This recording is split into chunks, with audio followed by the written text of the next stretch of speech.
एक छोटा लड़का यहाँ वहाँ घूम घूम कर नंगे पैर कुछ फूल बेच रहा था। कुछ लोग उससे फूल खरीद भी रहे थे और उससे मोल भाव कर रहे थे। एक साहब उसके पास पहुंचे और उन्हें भी फूल चाहिए थे, तो उन्होंने उस बच्चे से फूलों का मोल भाव शुरू करा। अचानक उनकी नजरें इस बच्चे के पैरों की तरफ पड़ी। वो बच्चा नंगे पैर था और नंगे पैर होने की वजह से तेज जलती हुई जमीन थी, तो उसके पैरों में बहुत कुछ जख्म जैसे थे, कुछ छाले जैसे पड़ गए थे, जैसे वो बच्चा बड़ी तकलीफ में था। इन साहब को अचानक कुछ समझ में आया और वो मोल भाव तो बीच में ही छोड़ दिया। अब ये एक जूते की तलाश में जल्दी से करीब में एक जूते की दुकान तक चले गए। बच्चे के पैरों का नाप का इन्हें अंदाज़ा हो गया था। इन्होंने वहाँ से जल्दी जूते खरीदे और लेकर इस बच्चे के पास आए। उस बच्चे को इन्होंने वो जूतों की जोड़ी दी और कहा, बेटा ये जूते तुम पहन लो।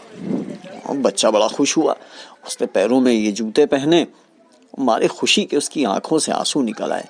अचानक बच्चा उन साहब की तरफ मुड़ा और कहने लगा, आप भगवान हैं ना, आप बहुत अच्छे हैं। ये साहब बिल्कुल घबरा गए, कहने लगे, नहीं बेटा मैं भगवान नहीं हूँ। तो उसने कहा कि नहीं, आप बिल्कुल भगवान हैं और मैंने दुआ की थी कल रात में।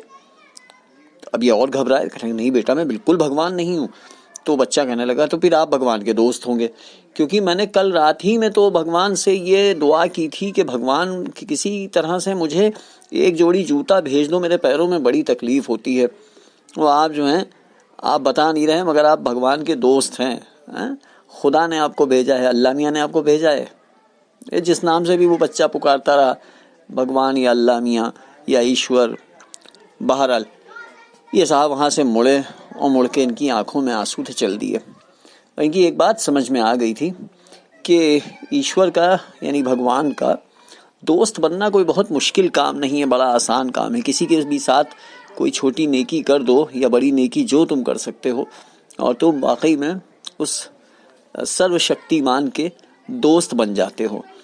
और ज़िंदगी में बस दो ही रास्ते हैं, ये समझ लेना चाहिए हमें कि एक ये है कि जो कुछ हमारे पास है वो हम या तो देकर जाएं दूसरों को मदद करके, या फिर दूसरा रास्ता ये है कि हम सब कुछ यहाँ छोड़ कर जाएं और फिर बाद में जिसका जैसा दिल चाहे वो इस्तेमाल करें। क्योंकि याद रखिए कि अपने साथ कुछ ले जाने का कोई इंतज़ाम वहाँ ऊपर नहीं है।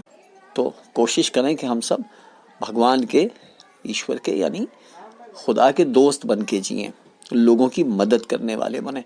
बहुत बहुत शुक्रिया सुनने का।